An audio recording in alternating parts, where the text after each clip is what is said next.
Hola, buenos días, casi buenas tardes. Bienvenidas y bienvenidos a esta mesa redonda del Mobile Week Barcelona. Cómo navegar e informarse de forma adecuada y segura en la red. Lo que significa que vamos a hablar de la desinformación, del estado del arte de la desinformación en las redes y en los medios de comunicación, en cuál es el proceso que podemos seguir para detectar la desinformación y cómo está afectando la desinformación a la población. Para ello tenemos con nosotros a Eli Vivas, CEO de Storidata, Pablo Hernández, coordinador de investigación académica de Maldita.es, Alba Tobella, cofundadora de Verificat, y Carme Colomina, investigadora del CIDOB. Hola a todos, ¿qué tal? Hola, buenas, encantado. Bueno, pues Hola, muy bien. me gustaría empezar preguntando a Eli Vivas, ¿cuál es el estado del arte? ¿A qué niveles está llegando la desinformación? Pues la verdad es que no sé si me oís, no estoy muteada. Pues realmente es apabullante, la bola se ha hecho gigantesca, las personas que estamos aquí y seguramente hay personas que nos escuchan, ya tenemos cierta edad, hemos vivido dos eras, una era la era tradicional donde nos informábamos a través de canales como la prensa, la radio y televisión, donde se supone que los que curaban la información eran profesionales. Nos encontramos, yo pondría el pistoletazo de salida a partir del año 95, 97, en el que de repente se abre el campo, se abre Internet y con ellos pues blogs, redes sociales, en las cuales cualquier persona puede distribuir contenido. ¿Qué pasa? Que la información ahora nos llega ya no a través de los medios de comunicación, sobre todo los jóvenes ya no se están informando directamente yendo a los medios de comunicación, sino que lo hacen a través de las redes sociales y la información no la van a buscar ellos, sino les llega involuntariamente.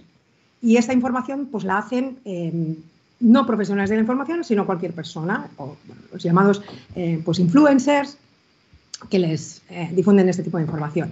Entonces, nosotros estamos haciendo una investigación, yo tengo una agencia, una startup de comunicación de datos, y ahora estamos metidos en diversos proyectos donde estamos investigando cómo se propaga la desinformación, en concreto en un proyecto que se llama Escape Fake, justamente con el Mobile World Capital, y estamos viendo que los jóvenes ya no se informan, como hemos dicho, a través de los medios de comunicación, sino que sobre todo a través de las redes sociales. Y haciendo esta investigación estamos viendo cifras que a nosotros nos causan pavor, ¿no? Por ejemplo, que en Twitter el 9%, entre el 9 y el 15% de las cuentas son falsas, y en Facebook alrededor de unos 60 millones de cuentas, con datos del 2019 prácticamente, o sea, esto puede haber aumentado, son bots.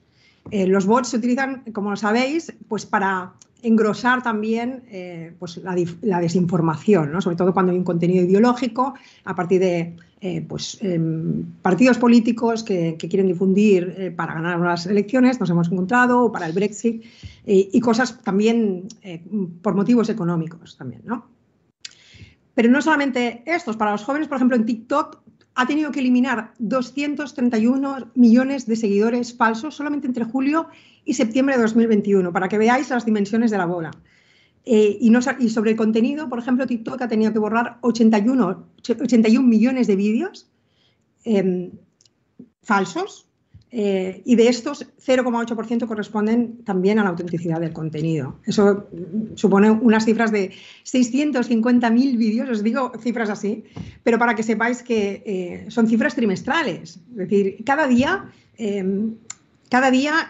las Facebook y todas las compañías tecnológicas tienen que hacer frentes con unos costes económicos altísimos, porque todo esto va aparte acompañado que hay un impacto económico, es decir, estas compañías se tienen que gastar.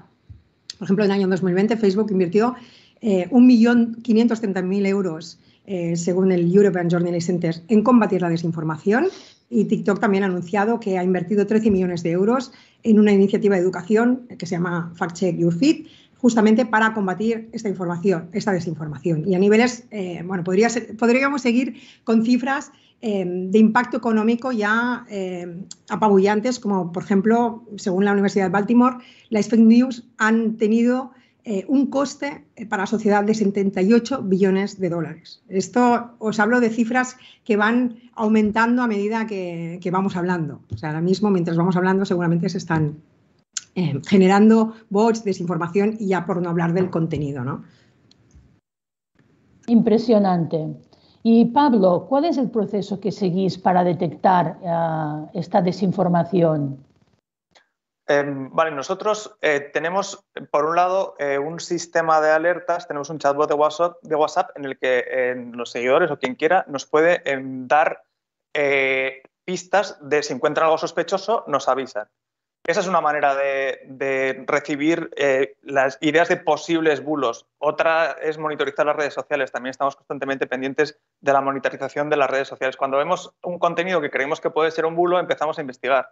Ahí el trabajo es puro trabajo periodístico, llamar a las fuentes, utilizar alguna serie de herramientas que no son especialmente inaccesibles para el público en general. Lo que pasa es que hay que dedicar tiempo a tratar de, por ejemplo, a rastrear el origen de una imagen. Ahora mismo, con el tema de la invasión rusa a Ucrania, hemos visto muchísimos vídeos fuera de contexto. Esos hay que tratar de ver exactamente cuál es el origen. Si te dicen que están bombardeando Kiev y te resulta sospechoso esa imagen, pues lo que haces es hacer una búsqueda inversa de ese vídeo o de esa imagen, y si localizas que es de hace 2 o 3 años, es evidente que te están tratando de engañar. Esas imágenes no pertenecen a ese lugar. Una vez que tenemos un redactor ha hecho ese trabajo de investigación, hablando con las fuentes, utilizando una serie de herramientas informáticas para tratar de asegurarse de si es cierto o no es cierto ese contenido, escribe un artículo y hay un grupo de editores dentro de Maldita que lo que hace es revisar el artículo. Tenemos una metodología publicada en nuestra página web en la que explicamos todos los pasos que se dan, y los editores tienen que ver si realmente ese contenido se puede calificar de bulo o no. Cada vez que calificamos un contenido como bulo es porque un redactor ha hecho un trabajo de investigación periodística y al menos 4 editores han dado el visto bueno a la publicación. Hay veces que nos equivocamos, pese a todo. También tenemos una política de rectificación que también está disponible en nuestra página web, y si nos equivocamos, nuestro deber es rectificar, y se publica la rectificación claramente en nuestra página web también. Y Alba, ¿las noticias falsas siguen algún tipo de esquema? ¿Hay alguna forma, algún patrón que nos permita identificarlas? Bueno, buenas tardes. La verdad es que una vez, 3 años después de haber empezado a trabajar sobre el tema de la desinformación, el único esquema que creo que siguen las informaciones falsas en Internet es la mutación constante, ¿no? Donde hay un lector o un posible receptor de esa desinformación, hay un formato preparado para él o para ella. Entonces, es verdad que, por ejemplo, mensajes de WhatsApp anonimizados, cadenas, audios, informaciones que parecen de alguna forma inofensivas, ¿no? Como más artesanales parezcan mejor, ¿no? Porque encuentran a los lectores con la guardia baja. Pero sí está claro que después de una primera oleada de desinformación más política, luego toda la desinformación sobre la pandemia, temas de salud, de ciencia, y ahora con la guerra de Ucrania, hemos visto que el patrón es que la desinformación va mutando, que el archivo de material que tienen los desinformadores cada vez es mayor, ¿no? Por ejemplo, ahora estas últimas semanas han circulado muchísimas imágenes de supermercados con estantes vacíos que de hecho venían del inicio de la pandemia o de más allá, ¿no? Entonces, ese material que en algún momento se lo han tenido que inventar, ahora ya está disponible y es solo cuestión de lanzarlo a través de un clic, ¿no? Entonces, sí que es verdad que para cada público hay un tipo de desinformación. Ha salido el tema de TikTok, ¿no? Estamos viendo una retransmisión de una guerra prácticamente en directo en las redes sociales, entonces hay que estar especialmente alerta allí. Hay que estar especialmente alerta en Telegram porque es un canal, una plataforma cerrada que funciona prácticamente como una red social abierta porque permite vistas de distribución de 200.000 personas, ¿no? WhatsApp es un clásico y es permanente porque al final es una herramienta en la que todos estamos en confianza, en familia, entre amigos y con la guardia baja. Pero si hubiera que encontrar un formato para definir la desinformación, creo que no hay. O sea, la característica principal es que se adapta a todas las audiencias y es también una de las claves de su éxito, ¿no? Y Carmen, y me gustaría preguntarte qué consecuencias tiene la desinformación para la población. Y decir también que cuando hayamos acabado, quien quiera hacer preguntas podrá hacerlas a través de la plataforma menti.com. Pues Carmen, gracias, cuanto quieras. Mercè. Sí, buenas tardes a todos. Las consecuencias son múltiples. De hecho, ahora ponía algunos ejemplos, Alba, que lo demostraban. No solo afectan a la esfera política, afectan a la esfera privada, tienen consecuencias económicas, sociales, culturales, ¿no? Crear esta sensación, por ejemplo, de miedo o de desabastecimiento, pues tiene consecuencias económicas. Lo vimos en la pandemia también, con alguna desinformación, con remedios falsos sobre cómo combatir, por ejemplo, la COVID-19, pues podía tener efectos sobre la salud. Así que las consecuencias son diversas, pero naturalmente hay una línea argumental que es la erosión de la confianza, cómo ha cambiado nuestra relación con la verdad, sobre qué es verdad y qué no es verdad, porque la desinformación hay muchas veces que no busca convencerte de un relato alternativo o de una oferta alternativa, sencillamente muchas veces busca enfatizar divisiones o incluso que no se crea en nada, ¿no? Aquellos que no están polarizados, que no están ni en un extremo ni al otro del relato, pero que se encuentran en medio y que reciben tantas versiones contradictorias, cada vez es más difícil saber en qué creer, ¿no? Y eso es lo que acaba también teniendo unas consecuencias, pues, por ejemplo, para todo el debate democrático, donde se consideraba que hay unos ciertos consensos compartidos, ¿no?, sobre los cuales las sociedades debatían, y esos consensos compartidos pues, se han erosionado.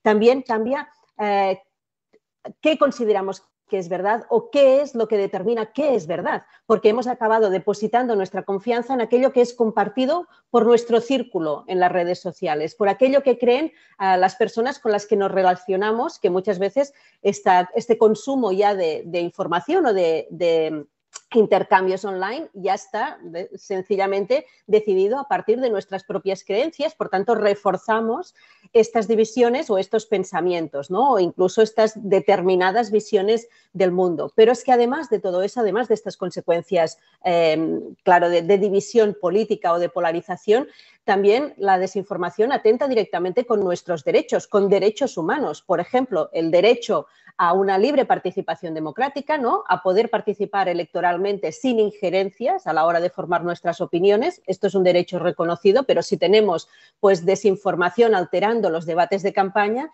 este derecho ya está vulnerado. También, además de estas interferencias electorales, hay un derecho a la libertad de expresión que también está vulnerado desde el discurso de odio online, pero incluso también, y me gustaría también enfatizar este punto, a la legislación en algunos países que se ha aprobado para luchar contra la desinformación puede acabar dañando la libertad de expresión, porque no nos engañemos, hay determinados gobiernos que han legislado contra la desinformación con determinadas leyes que lo que hacen es erosionar precisamente la disidencia política o el pluralismo mediático, por tanto también la libertad de expresión. Así que las consecuencias son múltiples y eso hace que, como sea un factor o un desafío, digamos, tan multifactorial, las respuestas también tengan que ser muy diversas.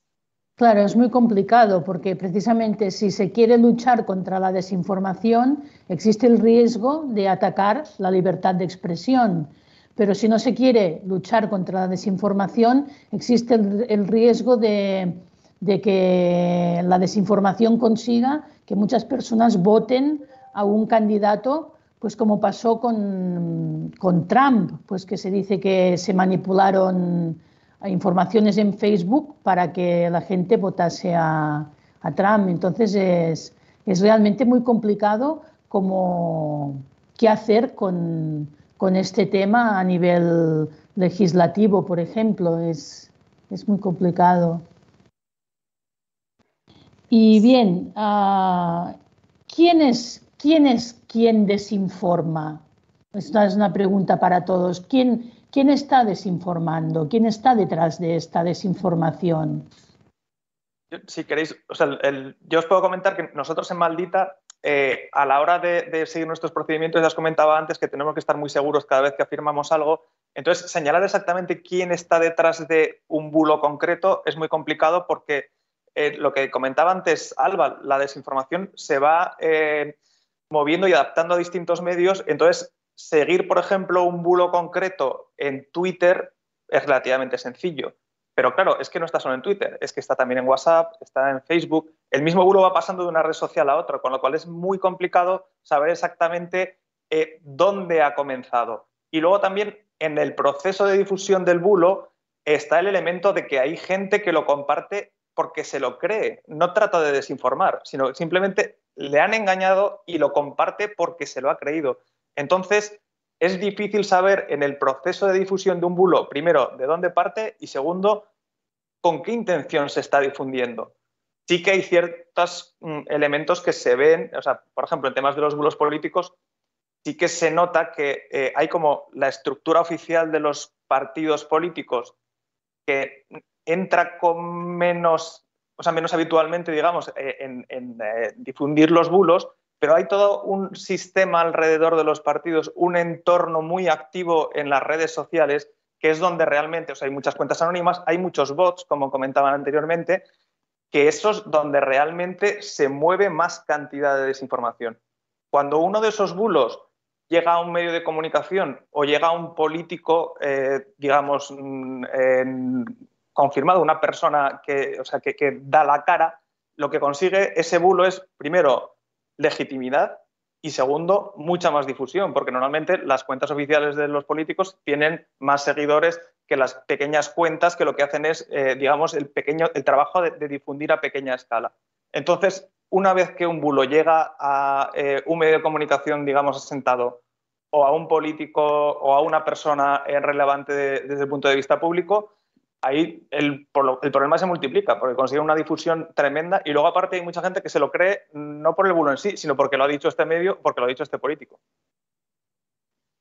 Si puedo añadir algo, mira, desde un punto más teórico, el grupo de trabajo de la UNESCO sobre desinformación, de hecho, ha hecho como un pequeño marco de cómo analizar la desinformación y ellos hacen una distinción entre los que inspiran el contenido desinformativo y los que lo distribuyen, ¿no?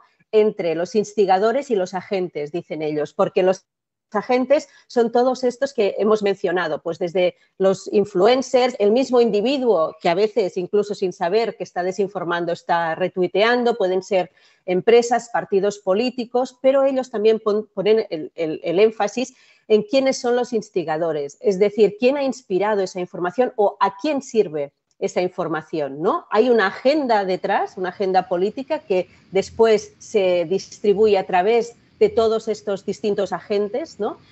Pero aunque el marco teórico es muy claro, lo más difícil es hacer esta trazabilidad.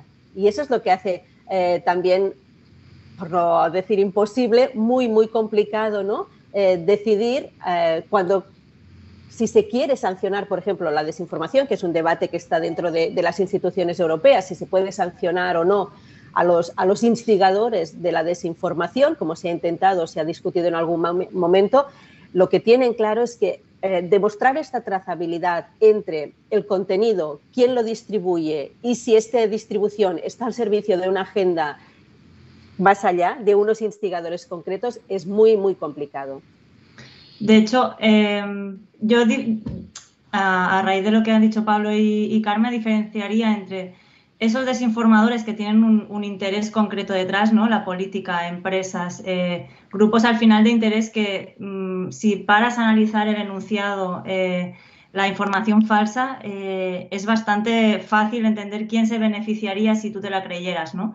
Y luego hay unos grupos que de alguna manera son antisistemas de las redes sociales, personas muy convencidas de que hay eso, como un grupo de poder que nos quiere manipular a todos, ¿no? Y que justamente se dedican a esta erosión de la confianza de la que hablaba Karma. Lo hemos visto ahora con la guerra de Ucrania, que agentes desinformadores que venían publicando informaciones falsas sobre las vacunas, sobre la pandemia, de repente han empezado a publicar informaciones falsas sobre Ucrania, sobre su presidente, vincularlo con ciertos grupos políticos, ¿no? Entonces, es muy complicado creer que esa gente realmente está convencida de lo que está diciendo, porque han pasado de replicar un tipo de bulos totalmente científicos a replicar un tipo de bulos muy, muy, muy políticos, ¿no? Entonces, creo que sí que están, por un lado, esos grupos de interés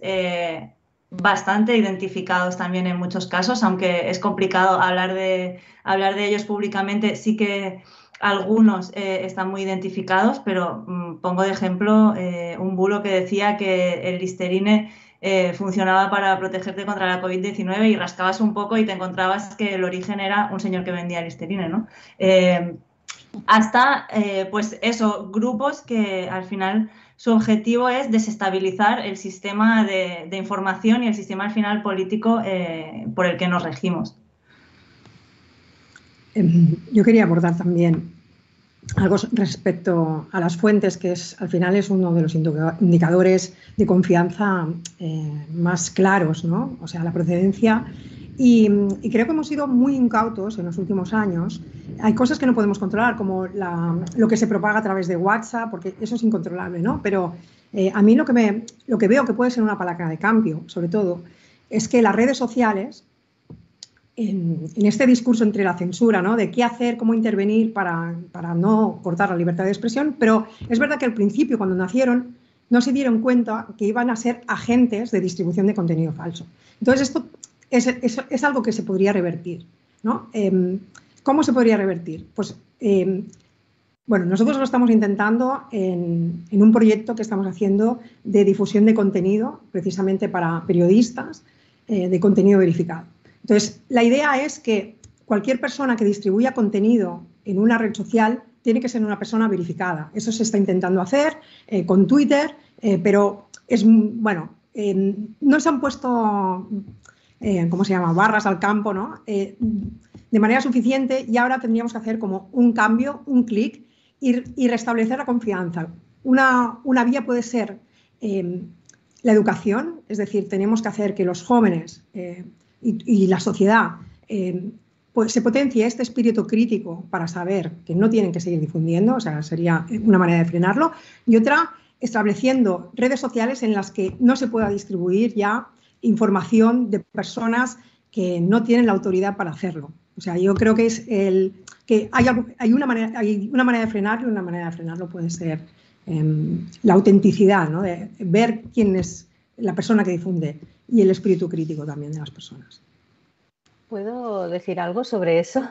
Porque yo estoy de acuerdo que, por ejemplo, la verificación de las fuentes para mí es esencial, es una de las medidas, de la misma manera que la verificación, ¿no? El trabajo que hace Maldita o Verificar también es esencial, pero también creo que estos últimos años se ha puesto muchísimo el acento en el control del contenido y nos ha llevado a un terreno muy peligroso, porque lo que acabamos es externalizando la censura, o sea, dando permiso a unas redes sociales, a unas plataformas digitales para que decidan qué es lo que puedo ver yo o qué es lo que no puedo ver, ¿no? Y entonces creo que es un escenario que se ha complicado mucho y yo, perdonad, pero como trabajo sobre todo Unión Europea, lo que sé son los debates internos en la Unión Europea, ¿no? En las instituciones europeas, y ellos mismos creo que son conscientes que se han puesto en un terreno peligroso porque acaban también ellos mismos dando apoyo a una erosión de la libertad de expresión si todo el acento se pone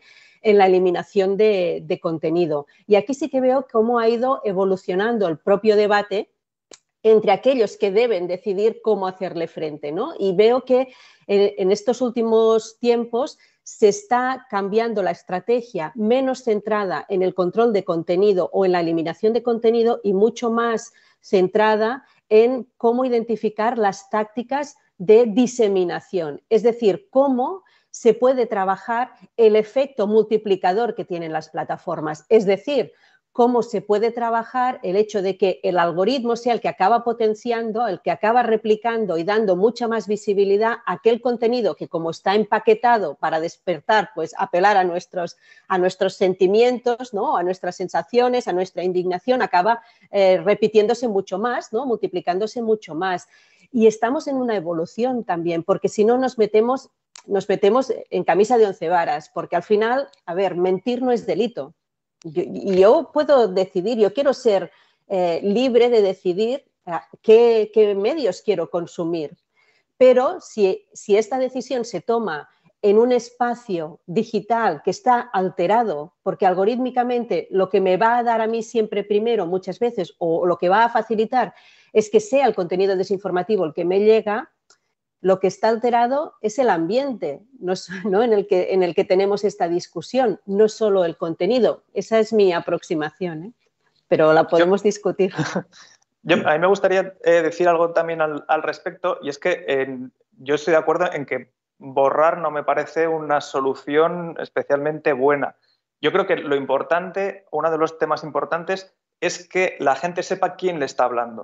O sea, que sea capaz de identificar la fuente, porque gran parte, yo creo, del problema que se genera en la desinformación es que a ti te llega un contenido, una información, algo que cuadra con tu manera de pensar, que te provoca una reacción emocional muy fuerte y no te paras a pensar quién te está haciendo llegar esa información y por qué. Entonces, yo creo que hay que trabajar mucho también en el tema de aclarar las fuentes. Últimamente, por ejemplo, nosotros estamos detectando una manera de funcionar en Twitter que lo que hace es suplantar una cuenta, digamos, oficial. No tienen el check azul, pero lo que hacen es cogen la imagen de perfil de la cuenta en cuestión, imitan el handle, porque hay una cosa con el tipo de letra de Twitter, y es que la L minúscula es muy parecida a la I mayúscula. Entonces, prácticamente pueden hacer un handle igual, con una imagen igual, y entonces publican un tweet que llama mucho la atención y entonces tiene muchas retweets y tal. ¿Qué pasa? Que normalmente cuando te vas a la cuenta en sí, en la bio no imitan la bio oficial. O sea, ahí lo que suelen poner es cuenta parodia o lo que sea. ¿Qué pasa? Que la gente no va a la fuente. En cuanto ve el tweet que le llama la atención, lo comenta, lo comparte, interactúa con él, sin fijarse que hay algún detallito que le puede dar pistas de que no es la fuente original. Entonces, conseguir que el público, que los ciudadanos tengan el chip de voy a pararme un momento, voy a asegurarme, si este tuit del País tan llamativo, voy a ir a la web del País a ver si realmente lo han publicado en el País. Ese tipo de cosas, ese tipo de truquitos que son como muy sencillos, pero cuando estamos metidos en las redes sociales, que tenemos un bombardeo brutal de información, que todo va muy rápido, que en cuanto ves algo que te provoca una reacción enseguida quieres compartirlo, es difícil hacer ese ejercicio de voy a pararme, voy a asegurarme y antes de compartir voy a tener claro que esto realmente es así. Sí, en ese sentido yo creo que es clave la trazabilidad de la información, ¿no? O sea, hay tanto volumen de información disponible en línea que tenemos que también facilitar a los lectores que hagan ese trabajo de ir a buscar la fuente original. Entonces, facilitar enlaces, explicar cómo se ha interpretado un paper científico, explicar por qué este paper científico sí, este no, por qué mejor una revisión sistémica que un primer ensayo. O sea, creo que de alguna manera este exceso de información nos obliga a hacer un ejercicio de legitimar las fuentes de todos los que estamos trabajando con conocimiento y con información de calidad, ponerla a disposición de la gente de manera que los que no lo hacen así queden en evidencia, ¿no? Porque al final la esencia de Internet y la esencia de las redes sociales es que nosotros podemos, sin conocernos, entrar en comunicación. Entonces, capar eso porque la gente no tiene pues un reconocimiento, al final sería como volver a los medios de comunicación, ¿no? Solo puedes escribir si tienes una tribuna desde la que hablar. Y creo que igual que hemos visto un auge de desinformación, hemos visto una maravilla de personas con un gran conocimiento, con una enorme capacidad de comunicar, que han hecho trabajos espectaculares en las redes sociales, ¿no? Durante la pandemia, por ejemplo, expertos de muchos ámbitos nos han mantenido informados sobre pues, datos de transmisión, sobre cómo funcionaban ciertos procesos médicos que no estábamos acostumbrados a ver de forma tan espontánea a la gente poder comunicarse. Y creo que esa es la gracia de Internet y de las redes, pero siempre hay que acompañarlo con bueno, una información digerida y que la gente sea capaz de interpretar. Sí, casi deberíamos preguntar a un psicólogo de dónde nos viene este querer compartir enseguida, deprisa y corriendo, todo lo que pasa por delante de nuestros ojos, ¿no? Esto supongo que un psicólogo nos lo aclararía. Y después, por otra parte, además de hablar de quién desinforma, hablemos también de quién es desinformado, sobre todo a nivel de grupos de edad. ¿Son más desinformados los jóvenes o la gente mayor? ¿Cómo funciona esto?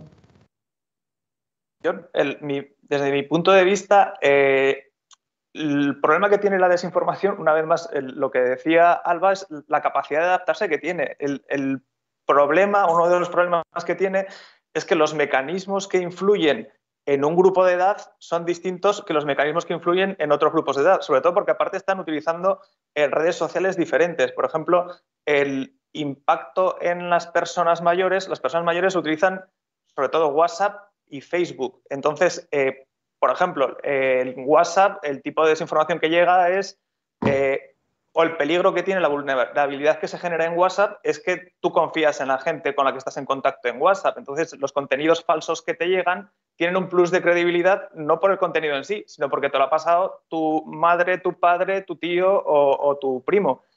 Gente en la que confías. Entonces, ahí tienes un plus de credibilidad en esos contenidos. ¿Qué pasa? El grupo de mayor edad utiliza en un porcentaje muy alto el WhatsApp. Por eso ese tipo de desinformación igual les afecta más. Los más jóvenes utilizan un tipo de red social en el que no están informándose, se lo están pasando bien. Son pues TikTok, Instagram. Ahí lo que manda más es pues los retos, la imagen.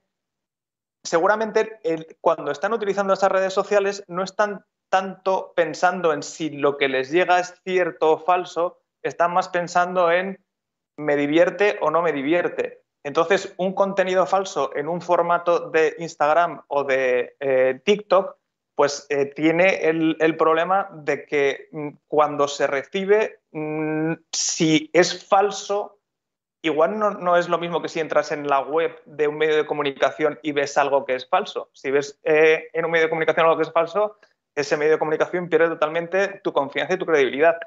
Un contenido en red social como Instagram o TikTok, pues seguramente si ves que alguien te miente, igual sigues viendo vídeos de él. O sea, no estás pensando en términos de verdad-mentira.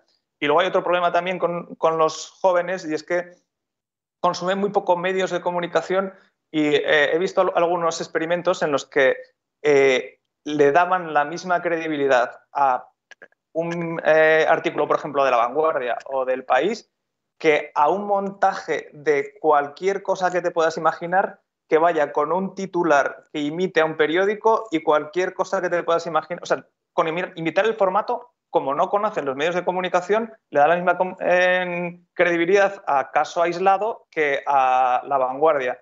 Entonces, es fácil que caigan en ese tipo de bulos. En ese sentido, la buena noticia es que la educación mediática funciona, porque justo acabamos, bueno, nosotros trabajamos mucho en institutos y acabamos de sacar unos datos que nos demuestran que el 80% de los estudiantes que habían recibido una formación específica de detección de desinformación eran capaces luego, al final de esta formación, de ir a buscar las fuentes, de contrastar, de no creerse pues la primera, ¿no? El primer input, como decía Pablo, sino que ir a buscar quién les estaba hablando detrás. yo creo que hemos pasado muy deprisa sobre el fenómeno psicológico de la desinformación, pero hay una cosa que se llama, bueno, hay muchos factores psicológicos que nos hacen vulnerables a la desinformación, pero uno muy importante creo es el que se llama FOMO en inglés, Fear of Missing Out, y es como este pánico que tenemos a quedarnos fuera de la conversación, ¿no? Esto, Elisa hablaba antes de cuando el mundo era más analógico, pues pasaba con las series de la tele. Si tú te perdías el capítulo de la serie que estaba de moda, al día siguiente no tenías tema de conversación. Entonces, ahora con las redes sociales es lo mismo. Si tú no has visto el vídeo del que todo el mundo habla o el tweet del que todo el mundo habla, pues estás fuera de la conversación y por eso tenemos como tantas ganas de compartir las cosas. Y si además tú no solo recibes el vídeo, sino que eres el primero que lo comparte entre tu grupo de influencia, pues ganas como popularidad, ¿no? Entonces, este factor que al final todos queremos, pues quedar como los primeros en encontrar algunas tendencias, influye muchísimo. Ahora sí que es verdad que lo que estamos intentando nosotros, cada uno desde nuestro entorno, ¿no? Es convencer a la gente de que avisar primero no es lo más importante, sino que hay que avisar de las cosas que son correctas y hay que avisar bien y sobre todo hay que avisar cuando alguien nos está mandando un contenido que es falso, ¿no? Entonces, sobre los grupos poblacionales creo que sí, que todos son vulnerables. La gente mayor porque está más acostumbrada a que la información que recibe está elaborada por profesionales y la gente joven porque se ha atomizado de tal manera el origen de la información que reciben que les cuesta mucho identificarlo, pero con educación y con espíritu crítico creo que sí que se puede revertir. Antes hablabas de que habíais hecho una formación para descubrir bulos, digamos. ¿Nos podríais hacer una formación súper rápida ahora aquí para decir, pues, que cómo se hace para descubrir que nos están desinformando? Bueno, son tres pasitos porque la formación que hacemos dura 20 horas, entonces deberíamos pues extendernos mucho, pero hay tres pasitos que siempre son la base de cualquier persona que navega las redes, ¿no? Primero es analizar qué tipo de sensación te despierta una información. Si te da risa, si te indigna, si te enfada, si te hace sentir que tienes la razón, es un primer síntoma de que tienes que parar a analizar. O sea, la información veraz normalmente pues cuesta de digerir, la información falsa pues desata algún tipo de emoción fuerte. El segundo es analizar la fuente, precisamente. Es ir a ver quién está detrás de esa información y quién se podría beneficiar, ¿no? Como decía al principio, de que tú te la creas. Y la tercera es realmente parar y no compartir hasta que no tengas claro de dónde viene esa información y si realmente es veraz o no, ¿no? Eso pues se puede hacer rápidamente en Breaking News, pues con periódicos, con medios de comunicación y en informaciones más genéricas, como por ejemplo de salud, pues en fuentes expertas o oficiales, ¿no? Muy bien. ¿Y es posible acabar con este fenómeno o irá a más? Yo creo que de momento, mientras los que desinforman consigan un beneficio, consigan lo que están buscando, van a tratar de seguir haciendo lo mismo. Para tratar de detener la desinformación, pues habría que trabajar en tres niveles. Las plataformas y los gobiernos tratar de conseguir que el escenario sea más complicado para los desinformadores para conseguir sus objetivos. Y luego,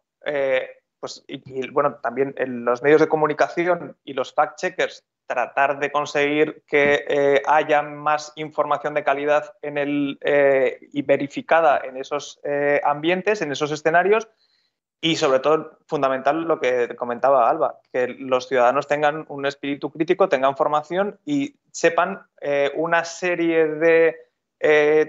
de mecanismos ya interiorizados que les permitan localizar con mucha más facilidad las desinformaciones. Yo también creo que la desinformación seguirá, y no solo seguirá, sino que además se está sofisticando por momentos, ¿no? Antes Alba también decía que está en constante transformación y muchas veces cuando hablamos de desinformación nos centramos sobre todo en el negro sobre blanco, ¿no? La información escrita, pero ahora ya tenemos los deepfakes, ¿no? La manipulación de audio y de vídeo que ya no solo te hacen dudar de la fuente, sino de ti mismo, porque no puedes ni creer lo que estás viendo, ¿no? O sea, que es un paso más en esta erosión de nuestra relación con las fuentes y con el contenido, y eso va a seguir. Lo hemos visto estos días incluso, ¿no? de la invasión rusa en Ucrania, ese deepfake de Zelensky, del presidente ucraniano, anunciando pues, que debían dejar las armas, ¿no? Que se rendían, y era falso. Entonces, estamos en esta nueva realidad y eso no creo que cambie.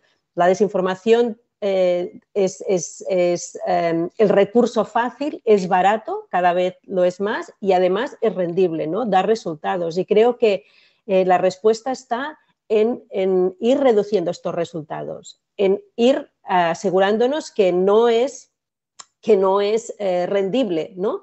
No solo por la formación, que es básico, por la restauración de la credibilidad en las fuentes, para mí es básico. De hecho, igual soy un poco naif, pero creo que desde la pandemia hasta ahora hemos redescubierto la necesidad de fuentes fiables, ¿no? En momentos de incertidumbre. Y después, naturalmente, tienes que trabajar la polarización. Sin la polarización, que está alimentada desde los mismos partidos políticos, ¿no? Desde los mismos que están ejerciendo el poder y, en teoría, discutiendo cómo se regula la situación. Todo el mundo, que incluso los que dicen que no están a favor de la desinformación, están atiando esta situación. Por tanto, lo que tenemos que aprender es a lidiar con ella. En nuestro caso, que nos dedicamos mucho también al tema de los datos y la tecnología, primordialmente, sobre todo, yo creo que es trabajar con el tema de la educación, eso por supuesto, el espíritu crítico, pero por otro lado, igual que se ha multiplicado la desinformación gracias a la tecnología, o por desgracia, pues también la tecnología nos puede ayudar a combatir esa desinformación, con lo cual creo que también se tienen que invertir muchos recursos, pues ya con fondos de la Unión Europea, como sea, para trabajar en tema de inteligencia artificial, de machine learning, para poder pues eliminar, bueno, lo siento, que la palabra eliminar parece que no ha gustado, pero realmente, bueno, pues todos esos perfiles falsos. Pero aparte de eso, también creo que se ha juntado con un tema de que los profesionales de la información, que nos dedicábamos a esto, pues a contrastar la información, nos hemos juntado con una crisis global en todo el mundo, con lo cual sabemos que los medios de comunicación están padeciendo unos procesos pues, de reducciones de plantilla, y con esas reducciones de plantilla, aparte de procesos informativos en los cuales es muy difícil, debido a la velocidad y a la cantidad de información y las exigencias del mercado, poder verificar la información. Esto está haciendo que también se está expulsando a muchísimos periodistas de las redacciones que ahora mismo podrían hacer una función buenísima en este sentido a la hora de combatir la desinformación. Y yo creo que esa también podría ser una ayuda a la hora de recuperar profesionales que ya están habituados a contrastar la información y crear productos mediáticos que sean de producción de contenido, precisamente para recuperar la confianza en los medios, ¿no? Que eso es lo que hemos perdido en los últimos años, y realmente los medios también están contribuyendo, desgraciadamente, a aumentar la desinformación, porque ideológicamente dependen, pues desgraciadamente también, de poderes políticos que los están subvencionando. Entonces, ahí yo creo que también hay mucho por hacer. Creo que hay que cambiar y pensar mucho en el modelo de negocio, cómo hacer sostenible la información y los profesionales que ahora mismo no se dedican, y centrar esos esfuerzos en que estos profesionales realmente vuelvan y recuperar la confianza en los medios y que ejerzan realmente su función. Totalmente de acuerdo, Elisa. Yo creo que la vulnerabilidad de los sistemas mediáticos hace que muchas veces los usuarios no tengan referentes, ¿no? Y eso se ve por comparativas entre países, ¿no? Donde los usuarios se sienten que tienen más capacidad de acceder a información fiable y donde menos. Y eso ya hace que estemos en escenarios distintos según donde se decide actuar sobre la desinformación. Y aquí sí que estoy contigo. Hay que recuperar, digamos, los medios de comunicación, el periodismo de datos, el periodismo de investigación, ¿no? La confianza en el periodismo. Y después, por otro lado, que hablabas de la tecnología y de la inteligencia artificial, también completamente de acuerdo, pero sin olvidar que al final la tecnología es infraestructura social y que, por tanto, digitalizamos a partir de lo que somos, ¿no? Y que también hay que garantizar que este proceso de digitalización también se hace pues sin reproducir los sesgos que ya existen, ¿no? O las desigualdades que ya existen, o igual pues estas erosiones que ya tenemos como sociedad, pero sin duda tenemos herramientas. Yo creo que la tecnología nos da herramientas precisamente para dignificar el contenido o para tener también más niveles de control o de garantías, al menos de garantías sobre el contenido, seguro. Yo creo que trabajando cada día cara a cara con la desinformación, soy un poco pesimista porque la verdad es que es mucha, es muy cambiante y también me da como un baño de humildad, ¿no? A veces estamos en espacios donde intelectualizamos mucho cómo funciona Internet, cómo funciona la comunicación. Y recuerdo que ya desde la universidad la pregunta de cómo hacer que una persona cuando vuelve de trabajo se vea un documental de la 2 en vez de los reality shows de Telecinco, es un debate que está ahí, ¿no? Entonces, hay que tener en cuenta que la gente en general va a las redes sociales con el cerebro relajado y allí pues son mucho más vulnerables, somos todos mucho más vulnerables porque al final todos nos hemos podido tragar alguna desinformación y en ese marco de futuro oscuro creo que lo que nos puede salvar o lo que puede funcionar mejor es el humor, estas cuentas que Pablo citaba antes, ¿no? De cuenta parodia, nos damos cuenta de que al final estamos en un entorno tan ambiguo que hasta el humor parece malintencionado, las malas intenciones se camuflan con humor. Recuerdo en 2018 o 2019 una serie que se llamaba Years and Years, que con la pandemia ha quedado absolutamente desfasada porque era como el futuro negro que nos esperaba en cuestión de poquitos años. Bueno, nadie se esperaba que vendría una pandemia mundial, pero había un personaje que era la madre de todos, ¿no? Una señora pues de 70 años más o menos, que todo lo que recibía, toda la información que recibía decía que eran fake news y sus hijos no sabían cómo explicarle la diferencia entre el periódico de verdad y lo que recibía por WhatsApp y ella ya no se creía nada, ¿no? Entonces, creo que estamos un poco en esa fase de que la gente se dé cuenta de que hay mucha estafa en Internet, de que nos manipulan, de que somos vulnerables, pero bueno, hay que trabajar en volver a dar a la ciudadanía estas herramientas para que se empoderen y un poco, ahora que ya son conscientes del fenómeno de la desinformación, ver cómo recuperar la confianza hacia el conocimiento.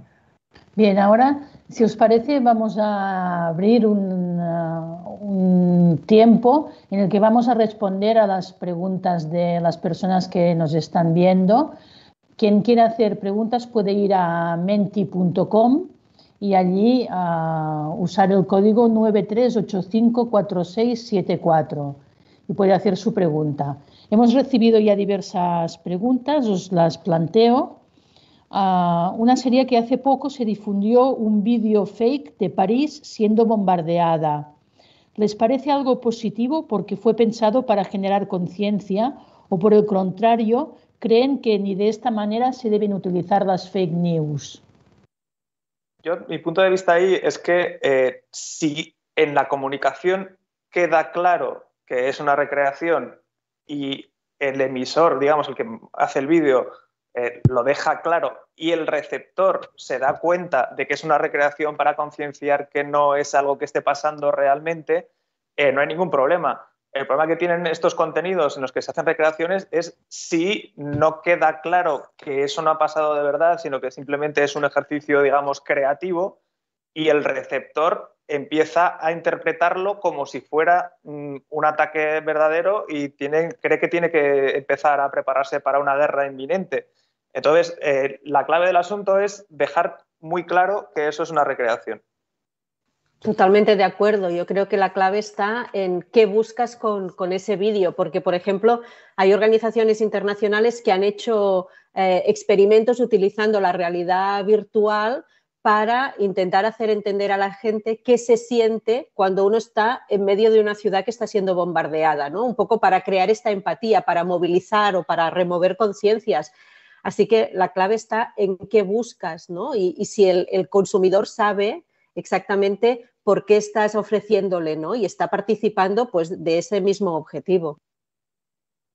Sí, yo en este sentido soy un poco más radical. Es verdad que, a ver, nunca impulsaría una campaña de este tipo, pero creo que Internet va tan rápido que el desmentido llegaría tan ipso facto que si una campaña en la que aparece París bombardeada sirve para que la gente se dé cuenta de lo vulnerable y de lo rápido que se creen las cosas. O sea, si tú ves un vídeo de una bomba sobre la Torre Eiffel y no vas a ver a tu periódico de referencia a ver si es verdad, necesitas un poco ese golpe de realidad, porque al final las imágenes son muy fáciles de manipular y de difundir, ¿no? Entonces, creo que un poco de terapia de choque podría venir bien. Muy bien. Otra pregunta para cualquier ponente sería, ¿qué tipo de medidas o de ayudas están ofreciendo las administraciones locales, autonómicas y centrales para luchar contra la desinformación? Bueno, o sea, sí que en los últimos años yo creo que sí que se va notando que hay una concienciación ante el problema que resulta la desinformación para la sociedad y para la salud democrática de los países.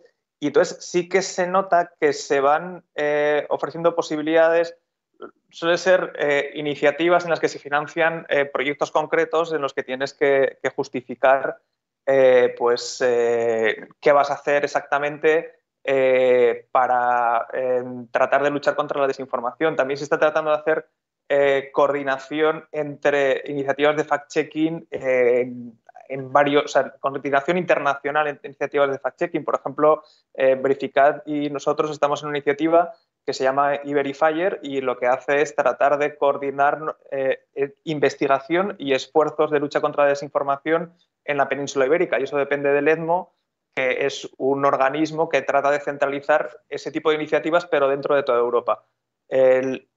Ahí sí que las administraciones están empezando a financiar este tipo de proyectos en los que se trata de dar una visión más global del problema de la desinformación, no solo, o sea, a la hora de atajar el problema de la desinformación, a la hora de coordinar esfuerzos entre todas las entidades y organizaciones que estamos tratando de luchar contra ella. En ese sentido sí que el apoyo de la administración pues choca un poco con lo que decía Karma de la libertad de expresión, ¿no? Las iniciativas de fact-checking como periodismo independiente es muy difícil que tengan el apoyo de las administraciones, porque al final pues son uno de los principales focos de nuestro trabajo, ¿no? Son los primeros a los que verificamos. Donde sí tienen mucho margen para apoyar es en la educación mediática, en llevar este tipo de formaciones de consumo crítico de las redes sociales pues a escuelas, a bibliotecas, a diferentes públicos para ayudar a la ciudadanía un poco a protegerse, ¿no? Sí que hay alguna iniciativa, creo que hay mucho camino por recorrer, pero siempre diferenciaría esta parte más del receptor, de cómo estar todos preparados para utilizar el móvil al final. Y el emisor, que ya entramos en ese terreno pantanoso de limitar contenido, de señalar actores, etcétera. Bien, esta es para Elisa. Las redes sociales con autores verificados ya existen, se llaman blogs. El problema es que los ciudadanos no los leen. No sé si quieres decir algo en concreto. Están surgiendo iniciativas muy interesantes también para, no solamente blogs, antiguamente existía el blog, pero ahora, por ejemplo, no sé si conocéis Substack, que es una newsletter que se ha hecho muy famosa en Estados Unidos, donde empiezan a haber periodistas que son freelance y se ha generado toda una corriente que se llama economía del creador, donde estas personas que están saliendo de los medios de comunicación y que tienen su expertise, pues se están utilizando para también generar contenido. Y ahora mismo, por ejemplo, en España no es muy conocido, pero en Estados Unidos está surgiendo, o por ejemplo está Patreon, que también es para monetizar contenido, pero están surgiendo cada vez más plataformas, sobre todo a raíz de que los medios de pago son más sencillos. Es decir, antiguamente, pues que alguien monetizar tu contenido periodístico, informativo, era muy difícil, pero ahora, como veis, pues tú puedes hacerle un bizum a alguien, o incluso, por ejemplo, desde Instagram, que alguien te pague a través de Google Pay a un periodista que es un experto, ¿no? Y que está reconocido como una persona verificada. Entonces, yo creo que es algo que está incipiente, y que antes sí que existían los blogs, pero que cualquiera podía hacer un blog, pero que ahora se puede aprovechar estos nuevos canales para generar contenido realmente de valor, y creo que pueden haber creo que se tendría que ejercer una campaña de confianza hacia la gente que hace las cosas bien, y de descrédito hacia los usuarios que están utilizando estas plataformas Y esto es muy fácil cuando realmente hay algo que tiene valor. Por ejemplo, si tú vas a un banco y quieres poner tu dinero en ese banco, tienes claro que lo vas a hacer con un banco que vaya a cuidar tu dinero, ¿no? Porque eso tiene valor para ti. Pues con la información, yo espero, ¿no?, que esto también suceda. Cuando nosotros empecemos a darle valor a la información y veamos que si no tenemos información valiosa, nuestra vida va a perjudicarse, porque vamos a hacer cosas que, por ejemplo, a nivel de salud, que nos pueden perjudicar, vamos a empezar a ver realmente qué es lo que vale y lo que no vale en la información. Y para eso tienen que surgir iniciativas, y creo que tienen que ser al margen de los medios de comunicación, que de repente han fracasado, de gente que realmente dé sus fuentes y pueda dar información que sea valiosa y la gente lo vea. Muy bien. Y la última, hay poca regulación sobre las redes sociales hoy en día. En breve la DSA en la Unión Europea, pero poco más. Van cogiendo cada vez más poder. ¿Cómo cambiamos este rumbo?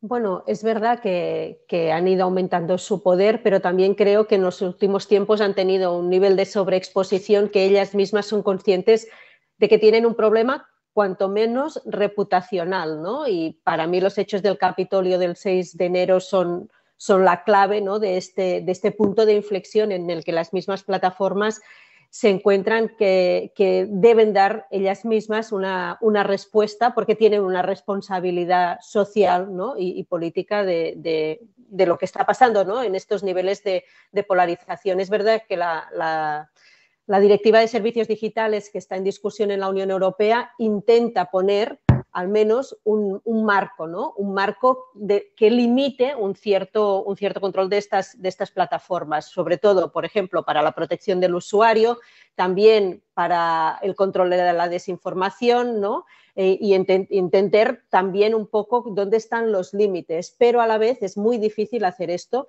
y sobre todo es muy difícil cuando estas exigencias se limitan al terreno de la protección de los usuarios de la Unión Europea ante unas empresas que son transnacionales, que son multinacionales, y eso ya ha ocurrido antes, ¿no?, como la Unión Europea, por ejemplo, con la Directiva de privacidad, ¿no?, de la privacidad de datos, como la Unión Europea intenta poner un cierto límite regulatorio que después hace que estas plataformas actúen ellas mismas con distintos estándares en distintos momentos o espacios del planeta. Saben que tienen que cumplir con una regulación en la Unión Europea, pero que después no tienen por qué cumplirla en otras partes. Y eso hace que, como no hay una aproximación global, una gobernanza global a la tecnología o al papel de las grandes plataformas digitales, pues es mucho más complicado poner ciertos límites.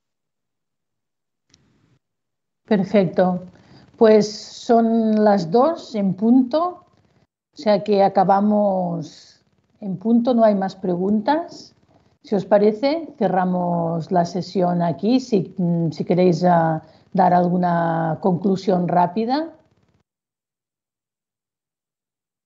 Yo básicamente lo que creo es que es muy importante la concienciación de la importancia de la desinformación, ir manejando los posibles mecanismos para tratar de mejorar nuestra lucha contra ella, y yo creo que una de las claves fundamentales es que los ciudadanos sean conscientes de que en las redes sociales hay muchos intentos de manipularles y que hay una serie de sencillos mecanismos que pueden estar al alcance de su mano para tratar de que sea más difícil que les cuelen esos bulos. De acuerdo. Pues lo cerramos aquí. Pues muchas gracias por vuestra asistencia y también a las personas que nos han estado siguiendo. Gracias. Gracias. Hasta luego. Gracias. Gracias. Hasta luego. Adiós.